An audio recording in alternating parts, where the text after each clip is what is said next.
Welcome to শুভেন্দুস biology. আজকে আমরা West Bengal school service commission এবং ওয়েস্ট বেঙ্গল মাদ্রাসা সার্ভিস কমিশনের অ্যাসিস্ট্যান্ট টিচার রিক্রুটমেন্টের যে এক্সাম এসএলএসটি তার ক্লাস 9-10-এর লাইফ সায়েন্সের 9-10-এর যে আমাদের যেটা সিলেবাস আছে, সিলেবাস অনুযায়ী যেটা nature sources and effects of major pollutant of air water and noise pollution সম্পর্কে যে এনভায়রনমেন্টাল বায়োলজির পোর্শন আছে সেটা নিয়ে একটু আলোচনা করব। তো চলো লেটস স্টার্ট। কোশ্চেন নম্বর 1, বায়ু দূষণ মাত্রা সর্বাধিক হয়। এখানে যে একটা অপশন আছে, দেখো সবগুলোই বায়ু দূষণের উৎস, ডিটারজেন্ট থেকে হয়, কীটনাশক, বর্জ্যপদার্থ, সব থেকে বেশি হয় যেটা সেটা হচ্ছে যানবাহনের ধোঁয়া এবং কলকারখানা থেকে। খুব সহজ কোশ্চেন। কোশ্চেন নাম্বার 2, যানবাহনের ধোঁয়ার ক্ষতিকারক উপাদান কোনটি?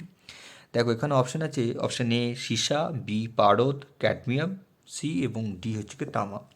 সব থেকে যেটা যানবাহনের ধোঁয়ায় যেটা ক্ষতিকারক উপাদান হচ্ছে কি এটা সীসা। মনে রাখতে হবে যে আমাদের যে পলিউশন সার্টিফিকেট করাতে হয়, তো এটার উপর হচ্ছে কি যে যত যানবাহনের পুরনো হয় আর কি, পুরাতন হতে চলেছে, তখন তাদের এটার পরিমাণ বেশি হয়ে যায় এবং সেটা পরিবেশকে আরও মাত্রায় দূষিত করে তোলে। চলো নেক্সট কোশ্চেন। কোনটি গ্রিন হাউস গ্যাস নয়? কোনটা, এদের যতগুলো দেওয়া আছে তাদের মধ্যে কোনটা গ্রিন হাউস গ্যাস নয়? এখানে খুবই সহজ একটা উত্তর, সহজ প্রশ্ন এবং উত্তরটা অপশানটাও খুব সহজ দেওয়া আছে, এটা হাইড্রোজেন। বাকি যে মিথেন, তারপর আছে যেগুলো, মিথেন আছে option A, chlorofluorocarbon, carbon dioxide আছে, এগুলো সবাই কিন্তু গ্রিন হাউস গ্যাস। আচ্ছা এখানে একটা কথা বলে রাখি, এখানে কোশ্চেনটা সহজ দেওয়া আছে, অপশানটা খুব সহজেই ফাইন্ড আউট করা যাচ্ছে হাইড্রোজেন। অনেক সময় এই হাইড্রোজেন অপশানটা না থেকে আর একটা থাকে, সেটা হচ্ছে গিয়ে সিও অর্থাৎ কার্বন মনোঅক্সাইড যদি অপশান থাকে এখানে, তাহলে সেটাও কিন্তু হবে গ্রিন হাউস গ্যাস নয়। এখানে মনে রাখতে হবে কার্বন মনোঅক্সাইড গ্যাসটা একটা বিষাক্ত এবং শ্বাসরোধী গ্যাস, কিন্তু carbon monoxide gas green house gas নয়।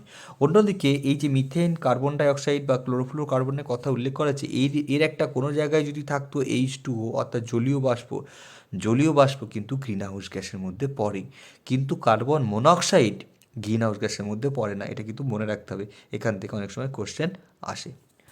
নেক্সট কোশ্চেন নাম্বার 4 নম্বর কোশ্চেন কি বলেছে? বলেছে বায়ুমণ্ডলের সর্বনিম্ন স্তর কোনটি? খুব সহজ কোশ্চেন। বায়ুমণ্ডলের সর্বনিম্ন স্তরের নাম হচ্ছে ট্রোপোস্ফিয়ার। আমরা জানি বায়ুমণ্ডলের যে স্তরগুলো, সর্বনিম্ন স্তর হচ্ছে গিয়ে ট্রোপোস্ফিয়ার, তারপর স্ট্র্যাটোস্ফিয়ার, তারপর মেসোস্ফিয়ার, তারপর আয়নোস্ফিয়ার, তারপর এক্সোস্ফিয়ার, যে পরপর স্তরগুলো রয়েছে সব থেকে নিম্ন যে স্তরটা তাকে বলা হয় ট্রোপোস্ফিয়ার বা ক্ষুব্ধমণ্ডল বলা হয়ে থাকে। নেক্সট, সিএফসির উৎস কি? সিএফসির উৎস, দেখো যে অপশানগুলো আছে তাদের মধ্যে অপশান সি হচ্ছে সঠিক উত্তর, সেটা হচ্ছে কি আমাদের জেট প্লেন। নেক্সট কোশ্চেন, অম্লবৃষ্টির কারণ কি? অম্লবৃষ্টির কারণ মনে রাখতে হবে মূলত SOx, সক্স এবং NOx, নক্স, সক্স এবং নক্স, এই দুটোর জন্যই কিন্তু অম্লবৃষ্টি মূলত হয়ে থাকে। SOx সক্স মানে হচ্ছে কি সালফারের যে বিভিন্ন রকমের অক্সাইডগুলো এবং নাইট্রোজেনের যে বিভিন্ন অক্সাইডগুলো আছে, এরা বৃষ্টির জলের সাথে মিশে H2SO4 অর্থাৎ সালফিউরিক অ্যাসিড বা H2SO3 বা সালফিউরাস অ্যাসিড বা HNO3 অথবা H2NO3, এরকম নানান রকমের অ্যাসিড উৎপন্ন করে, যেটা বৃষ্টির জলের সাথে মিশে আমাদের সঙ্গে পড়ে, এটাকে আমরা অ্যাসিড বৃষ্টি বলে জানি।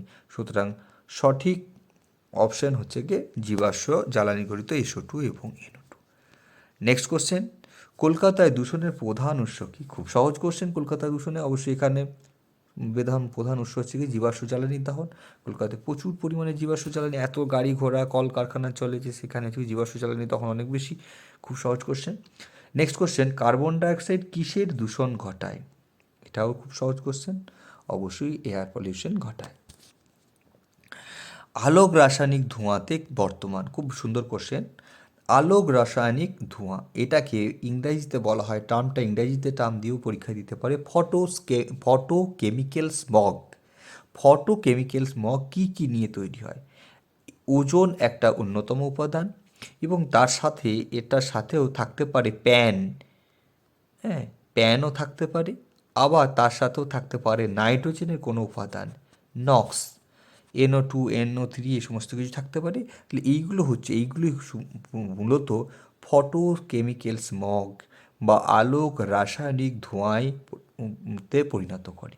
তাহলে তার উপাদানগুলো কি? প্যান, নক্স এবং হচ্ছে গিয়ে ওজোন গ্যাস। নেক্সট, SO2 এবং NO2 কোন উপাদান প্রধান দূষক? অপশন আছে জল, বায়ু, মাটি এবং তাপ। খুব সহজ প্রশ্ন, অবশ্যই SO2 এবং NO2 বায়ু দূষণ ঘটায়। নেক্সট, গ্রিন হাউস প্রতিক্রিয়ায় সবচেয়ে বেশি প্রভাব বিস্তারকারী কোন গ্যাসটি? দেখো এখানে কিন্তু দেওয়া যেগুলো আছে সবগুলোই কিন্তু গ্রিন হাউস গ্যাস প্রভাব বিস্তারকারী গ্যাস। সব থেকে বেশি প্রভাব বিস্তার করে কার্বন ডাইঅক্সাইড। আচ্ছা, এগুলো পরপর দেখো, একটু পরপর লেখার চেষ্টা করছি।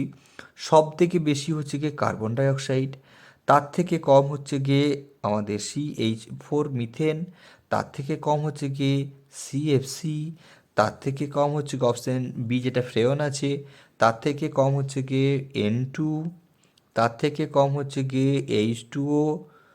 এই পরপর পরপর, অর্থাৎ সব থেকে 1 নম্বর হচ্ছে গিয়ে কি?